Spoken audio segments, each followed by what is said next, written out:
Assalamualaikum kawan-kawan semua, saya Tengku Fajri dari Aceh bersama pahlawan-pahlawan kita dari Papua. Ya, saya Martin dari Papua. Dan brother John Anari. Ya, saya John Anari dari Papua. Kita bersama-sama dengan teman Fajri Aceh. Saat ini kita lagi berjumpa di. Oke, terima kasih brother John. Pertama-tama sekali terima kasih ke Bung Martin dan brother John yang telah datang ke tempat saya tinggal di sini di Texas untuk mengunjungi saya dan bersilaturahmi di sini. Jadi saya mau tanya sekarang sedikit tentang perkembangan Papua. Bagaimana keadaan di Papua sekarang, Bung Martin? Selepas kita berjumpa di kantor PBB dulu bulan 4, kita nggak pernah jumpa lagi sampai hari ini. Jadi sekali lagi terima kasih karena datang ke sini untuk mengunjungi saya. Jadi bagaimana keadaan Papua sekarang di sana, Bu Martin? Kalau yang saya lihat itu keadaan di Papua sangat tinggi eskalasi kekerasan negara, karena bagaimanapun itu karena kejahatan, bagian dari kejahatan kolonialisme yang terus dilakukan agar bagaimana supaya orang-orang di daerah khusus seperti di Papua itu bisa punah, bisa marginal. Dengan begitu negara itu ingin menguasai tanah-tanah di daerah dengan seutuhnya. Nah, itu biasanya dipraktekkan dalam negara-negara yang dalam praktek pelaksanaan pemerintahannya itu selalu mengedepankan kejahatan rasisme dan kolonialisme. Nah, di Papua sendiri itu sampai sekarang memang masyarakat ada yang mengungsi karena kekerasan negara yang tinggi, kemudian kerusakan lingkungan dan segala macam. Tapi dengan dinamika seperti begitu, itu bukan berarti kita harus tetap tenang, tapi justru dengan begitu kita harus tetap lebih solid, lebih kuat untuk harus melakukan perlawanan, karena ini menyangkut keselamatan bangsa ke depan. Begitu juga bangsa Aceh, Kalimantan, dan semua daerah-daerah itu harus bersatu, bangkit dan melawan supaya daerah-daerah ini kemudian tidak menjadi hancur, punah, dan kehilangan masa depan dan generasi mereka. Demikian. Oke, terima kasih Bung Martin. Jadi saya mau tanya sama Brother John Anari, selepas kita jumpa beberapa bulan lepas di Atlanta, Brother John kasih tahu sama saya bahwa Papua sudah mendapat rekomendasi daripada PBB, betul? Ya. Jadi sekarang apa langkah selanjutnya? Bagaimana diplomasi yang telah kita buat untuk Papua di sini di luar negeri sekarang? Ya baik, terima kasih. Kerja keras di PBB butuh waktu yang lama sampai rekomendasi ini bisa keluar. Dan dari sejak saya ikut sidang di PBB ini mulai dari tahun 2015, 16, tapi saya datang ikut mulai dari 2014. Cuma belum bicara di dalam, nanti 2015 baru mulai. 2015, 2016, 17, 18, 19, 20, 21, 22, 23 sampai 2024 baru rekomendasi keluar. Dan itu pun juga karena saya pertama tuh karena belum tahu caranya bagaimana untuk bisa bicara meyakinkan orang di dalam markas PBB ini.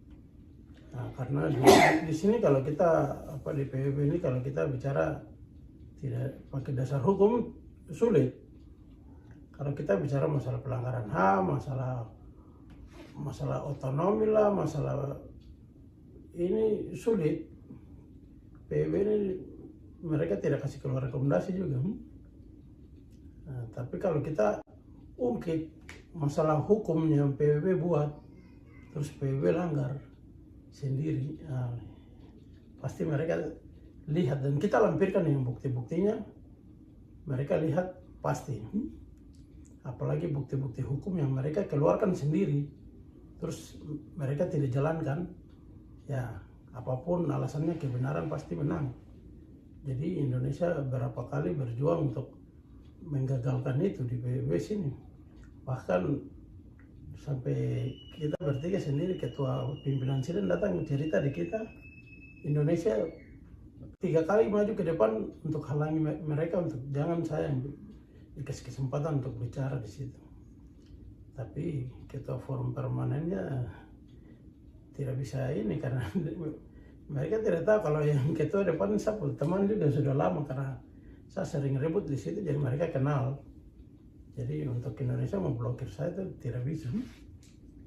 Nah, mungkin yang lalu-lalu dulu-dulu ya mereka sukses.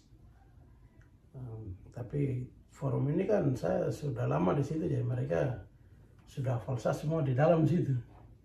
Jadi kalau sampai saya tidak dikasih kesempatan ya saya bisa mengamuk di situ.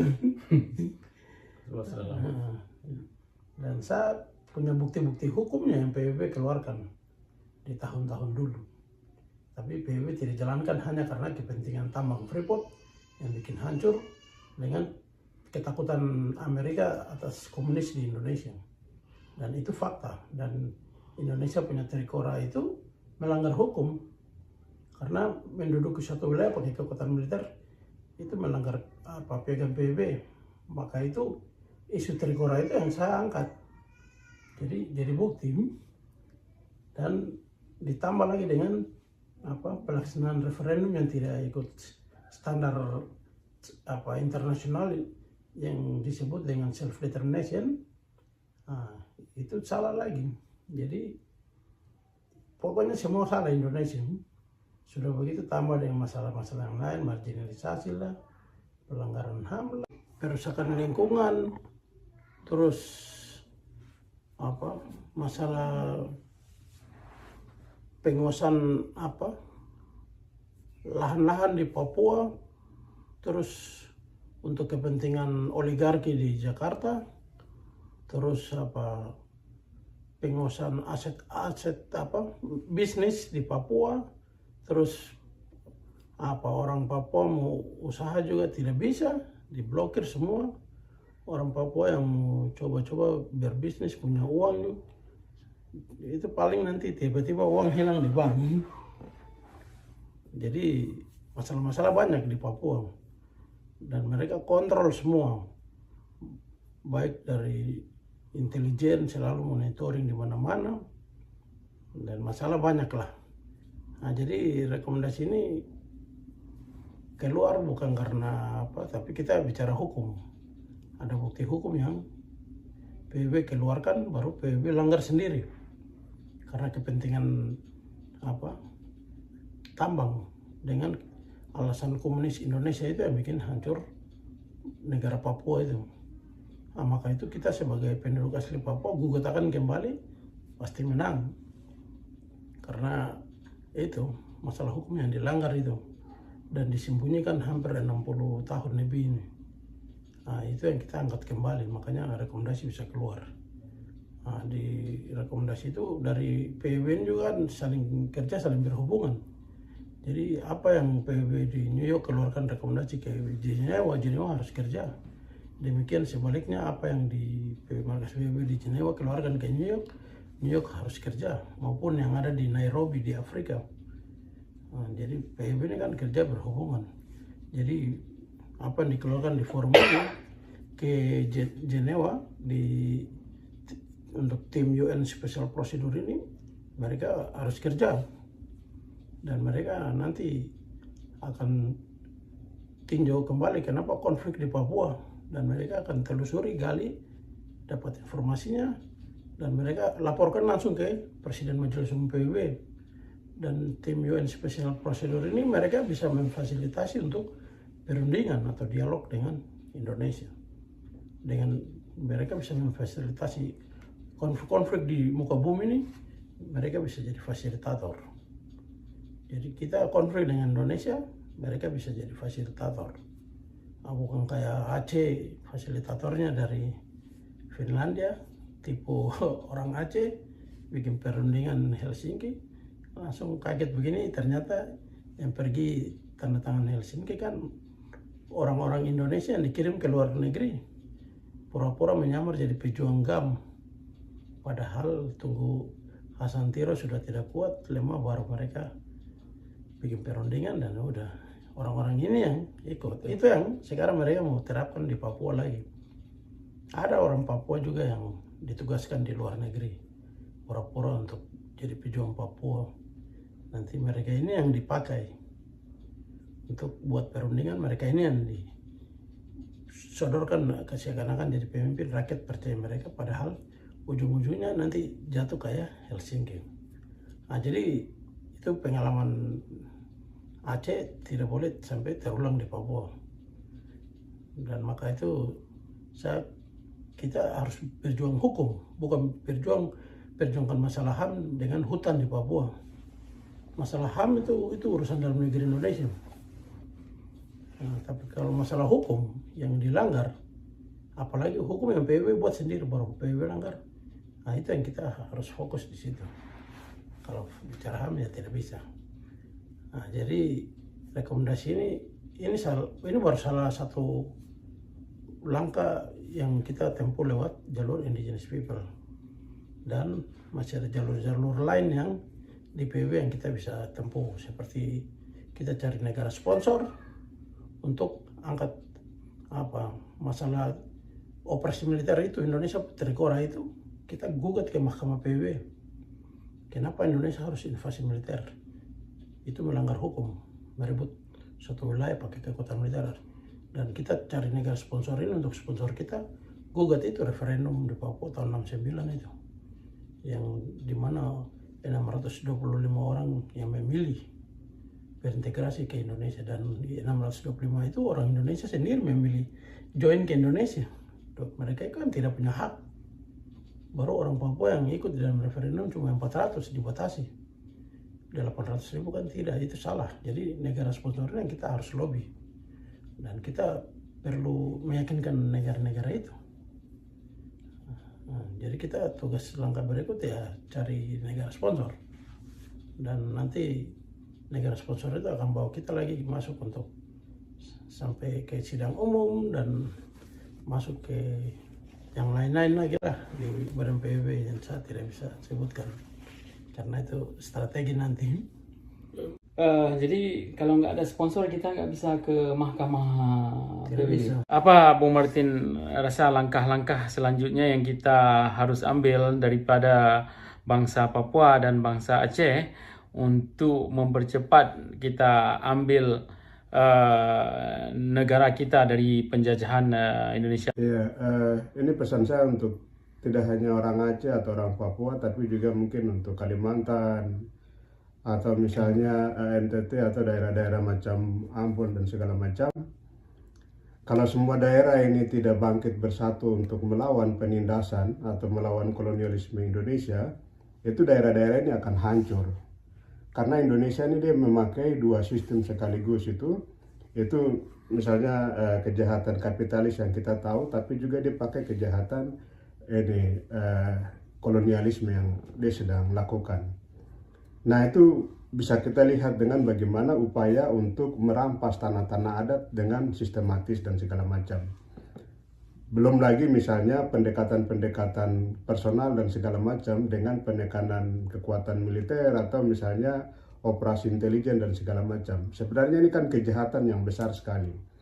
Tapi karena negara sekali lagi mereka menguasai sistem, mereka menguasai media dan segala macam, itu kemudian negara berusaha untuk memperkecil seakan-akan itu penindasan yang dialami oleh bangsa-bangsa yang sedang mengalami penjajahan, itu dianggap itu sesuatu yang normal dan wajar-wajar saja. Padahal ini ancaman serius tentang masa depan kehidupan daripada sebuah bangsa. Misalnya Kalimantan hari ini. Kalimantan hari ini kan negara paksa untuk bentuk IKN, itu sebenarnya itu padahal itu ada kejahatan perampasan tanah adat. Masyarakat Kalimantan ini dia akan mengalami marginalisasi, dia akan mengalami pemusnahan begitu. Nah, belakangan ini kan kalau kita lihat itu yang lebih tensi kekerasan sangat tinggi itu di Papua. Kenapa di Papua yang negara lakukan begitu berulang-ulang? Karena Papua itu dari latar belakang misalnya dari latar belakang kultur yang berbeda dan segala macam, jadi negara ini sangat takut. Belum lagi misalnya mereka melihat potensi-potensi daerah yang harus diselamatkan hanya dalam kepentingan menyelamatkan kepentingan kaum oligarki atau kaum elit-elit tertentu di Jakarta misalnya. Ini sebenarnya kejahatan. Belum lagi misalnya kalau kita lihat itu Papua ini kan dipaksakan bergabung dengan Indonesia. Atau misalnya daerah-daerah lain itu juga sebenarnya itu di zaman dulu itu mereka mengalami penipuan besar oleh pendiri-pendiri negara. Misalnya di Aceh misalnya, dulu itu dilakukan kesepakatan bahwa begitu Indonesia ini menjadi sebuah negara, maka daerah-daerah bangsa-bangsa yang menyatakan diri untuk harus lepas dari kolonialisme itu akan diberikan ruang yang sangat besar kepada mereka. Tapi faktanya itu justru bergeser dengan kekuatan militer, dan kemudian itu bergeser dengan upaya-upaya tersistem. Misalnya semua itu terpusat di Jawa misalnya, atau kekuatan militer itu menekan kemungkinan perlawanan yang nanti bangkit dari daerah. Itu semua hanya dalam rangka bagaimana supaya sistem itu terkontrol oleh satu suku. Terus yang kedua itu bagaimana itu dominasi satu suku itu kemudian menguasai semua daerah. Nah, ini yang sedang terus dilakukan. Nah, sekarang itu daerah-daerah semua ini harus bersatu dan menyatakan perlawanan terhadap kolonialisme Indonesia. Hanya dengan itu baru daerah-daerah ini bisa merdeka. Tanpa itu tidak bisa. Jadi harus ada kekuatan bersama. Kemudian yang berikut itu kalau kita merujuk kepada misalnya Konstitusi Indonesia, itu dulu Indonesia ini kan mereka menyatakan diri bersama-sama itu karena kesepakatan. Karena mereka sepakat mereka mau bersama-sama, jadi mereka juga bisa bersepakat untuk mereka mau pisah. Dan itu sebenarnya itu konstitusional, tidak melanggar hukum. Jadi kalau daerah-daerah menyatakan diri, kami tidak mau itu dijajah oleh satu bangsa, kami tidak mau itu dikuasai oleh satu bangsa, kami tidak mau itu tanah leluhur kami itu dirampas oleh satu bangsa dengan sistem dan kekuatan militer, maka kami daerah-daerah itu ingin bebas atau ingin pisah dari kolonialisme Indonesia. Itu secara konstitusi, itu sebenarnya sah. Pertanyaannya kan begini, kalau semua sepakat untuk membentuk satu komunitas itu sah, kenapa semua sepakat untuk berpisah itu tidak sah? Kan sama-sama sah ini. Itu soal logika. Ya, pesan saya itu, mari semua daerah-daerah sebelum ini semua hancur, masa depan hancur, tanah adat hancur, segala macam hancur, atau misalnya perjalanan sejarah atau kebudayaan komunitas kesatuan kehidupan dalam tatanan kebudayaan itu hancur semua. Ini sudah saatnya untuk semua harus bangkit bersatu dan lawan. Jadi baik masyarakat di Kalimantan, di Aceh sendiri, Kalimantan, atau misalnya Sumatera secara keseluruhan, jangan pernah takut melawan kolonialisme Indonesia. Kalau kita pikir tentang bagaimana menyelamatkan masa depan bangsa, bagaimana menyelamatkan keturunan kita, bagaimana menyelamatkan generasi, bagaimana menyelamatkan satuan kehidupan tatanan leluhur, ini sudah saatnya momentum. Kita sama-sama bangkit melawan kolonialisme. Sudah saatnya supaya daerah-daerah bangsa-bangsa ini menyatakan diri untuk merdeka. Karena Indonesia ini tidak cocok menjadi sebuah negara. Kalau dia menjadi sebuah negara, dia hanya akan menindas dan membunuh orang-orang di daerah, dan itu ancaman serius. Jadi saya pesan kepada masyarakat Aceh yang sudah semangat, mari tetap terus semangat, karena hanya kekuatan rakyat, kebangkitan rakyat yang bisa mematahkan semua tembok-tembok yang ingin untuk menindas rakyat. Jadi ini sudah saatnya masyarakat Aceh, Papua, kita mulai saja dari Aceh dan Papua, mungkin Ambon ikut, baru nanti berikut itu bagaimana teman-teman dari Kalimantan lah, Nusa Tenggara Timur lah, semua daerah-daerah itu biar sama-sama bersatu untuk melawan kolonialisme. Hanya dengan itu kita bisa sama-sama selamatkan bangsa kita masing-masing. Demikian. Oke, terima kasih Bung Martin. Berarti John, pertanyaan terakhir, sebab kita nggak banyak waktu. Jadi berarti John sudah masuk ke PBB 10 tahun lebih. Jumpa orang-orang delegasi dari negara-negara lain. Waktu berarti John bilang sama delegasi yang dari negara-negara lain, apa pendapat mereka tentang Papua itu sendiri? Besarkah Papua merdeka atau adakah mereka akan menolong Papua? Apa yang mereka bilang sama berarti John? Ya, rata-rata banyak yang pejabat negara banyak yang mendukung, karena kita orang Papua punya hak lah untuk untuk berdiri sendiri. Dan apalagi mereka lihat kita kan hitam, orang Indonesia kan tidak sama dengan kita. Dan itu terutama negara-negara Afrika kan, jangankan itu, saya pidato depan setelah itu mereka kemari ketemu sama mereka kan tidak terima juga. Mereka marah sama Indonesia. Betul. Jadi mereka tidak senang karena sama-sama kita orang kulit hitam masih dapat jajah lagi sama orang kulit putih. Ya. Betul. Dan bukan hanya dari Afrika saya, tapi dari Pasifik, dari Karibian sini, negara-negara Karibian juga semua. Bahkan duta besar ini Trinidad Tobago ini sampai bilang saya, kamu harus fight, itu kamu punya hak, tidak perlu, jangan takut dengan mereka itu. Kamu punya tanah, kamu punya itu, harus berdiri, fight. Oh, mereka bilang gitu ya? Dan mereka dengar Indonesia masih menjajah Papua kan mereka tidak terima juga. Mereka banyak siap untuk bantu, asalkan saya kembali lagi ketemu mereka begitu. Mereka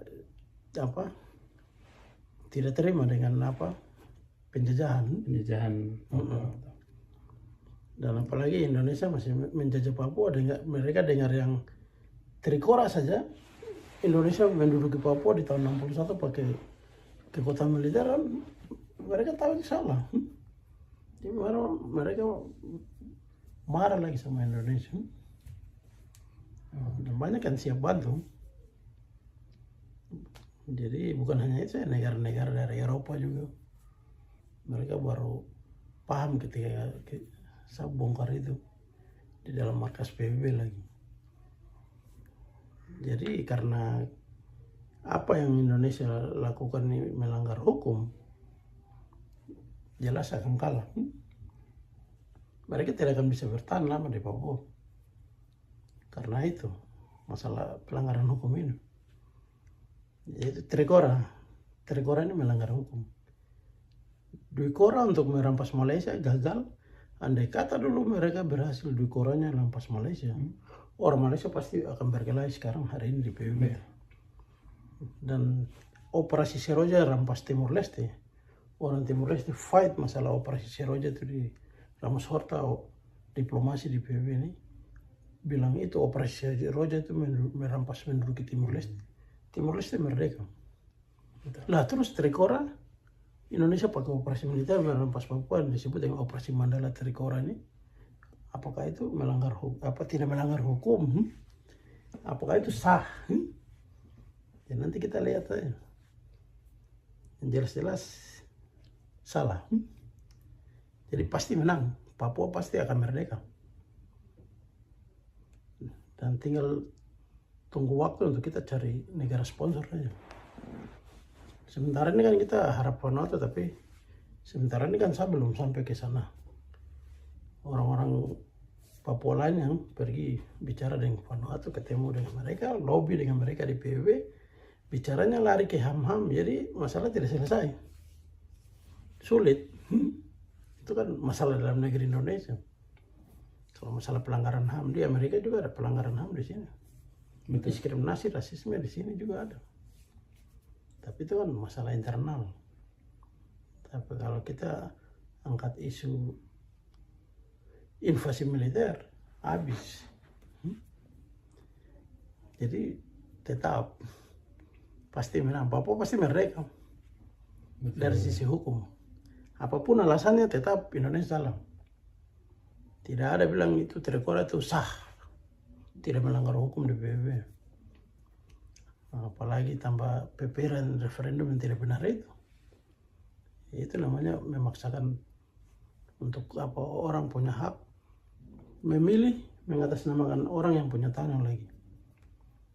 Jumlahnya 625 orang Indonesia, padahal di dalam perjanjian New York yang mereka tanda tangan sendiri kan orang Indonesia tidak boleh ikut kecuali yang lahir di sana sebelum Perang Dunia II itu tahun 1945. Lah ini orang-orang yang baru masuk tahun 63 dikasih menyamar jadi guru-guru jemaat ke kampung-kampung, terus mereka ini ikut memilih.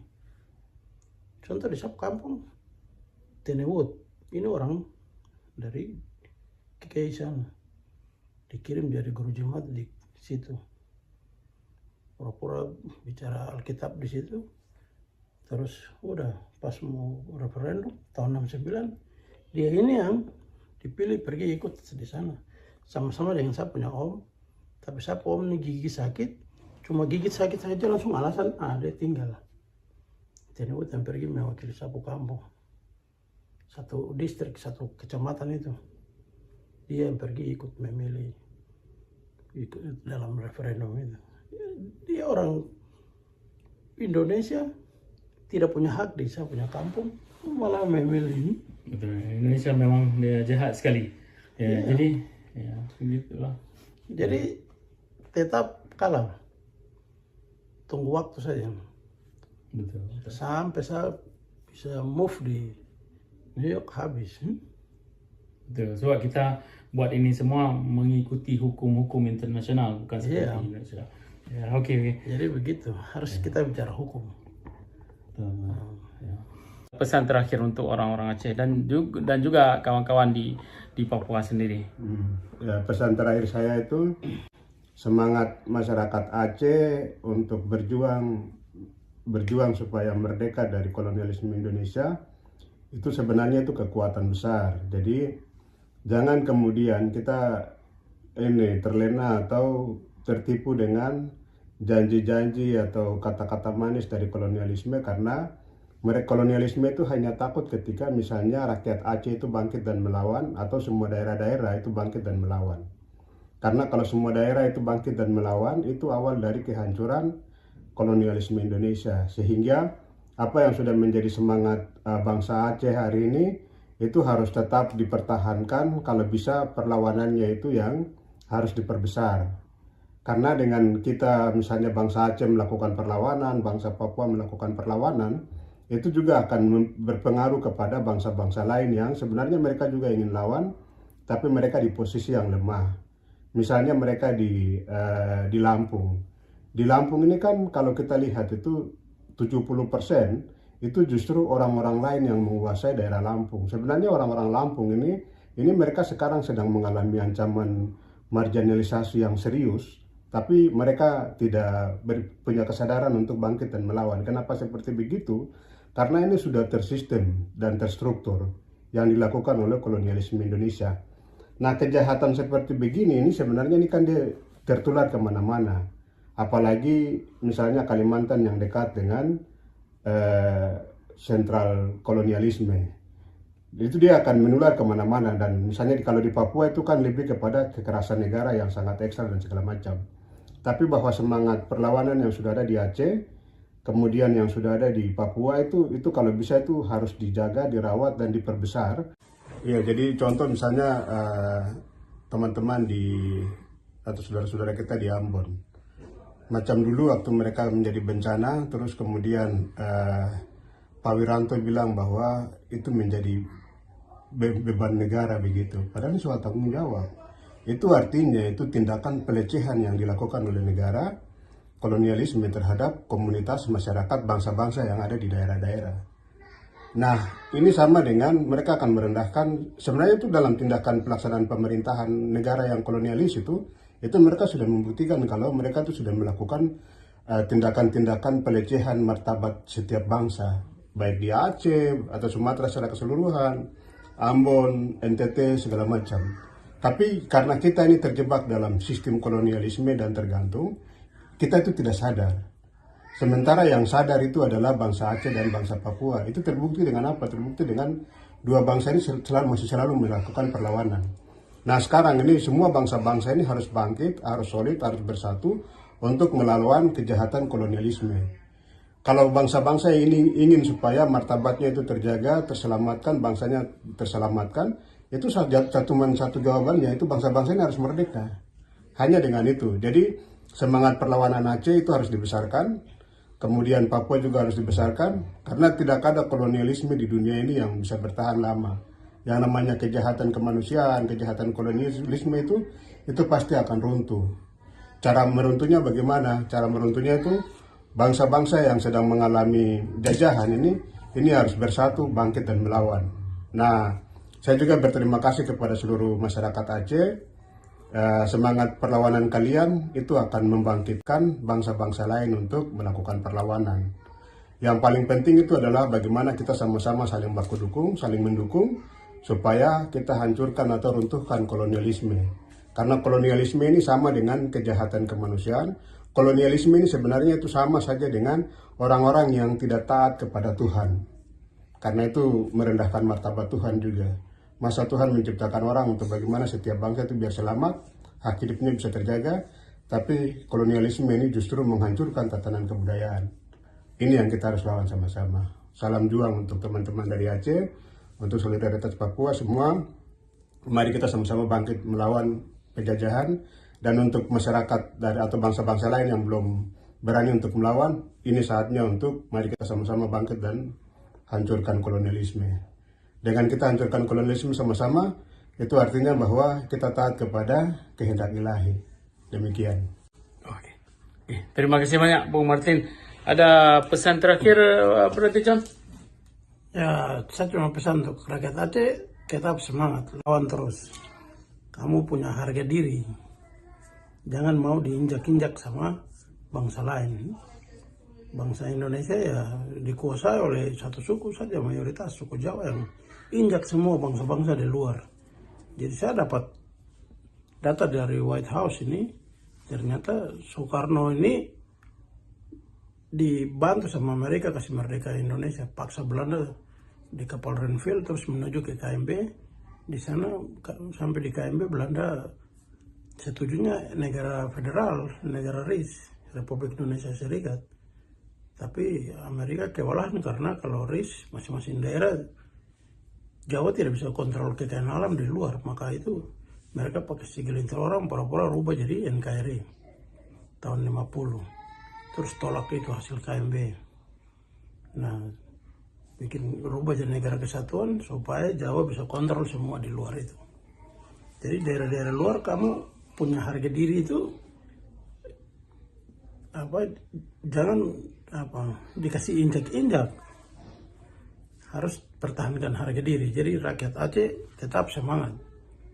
Kita Papua kita tetap hajar terus. Kita tidak akan pernah tunduk. Apalagi kita ini sudah jelas-jelas beda. Baru kita dibilang orang Indo, tidak mungkin lah. Indo kan dari kata Indos Nesos.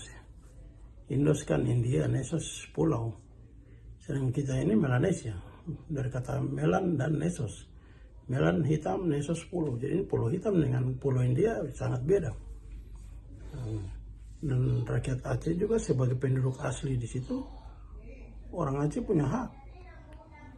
Jawa pegang kalian, kasih kamu punya gas LNG Arun Aceh, untuk Amerika punya Exxon Mobil, sekarang over ke Cina, ke Petrocina yang pegang.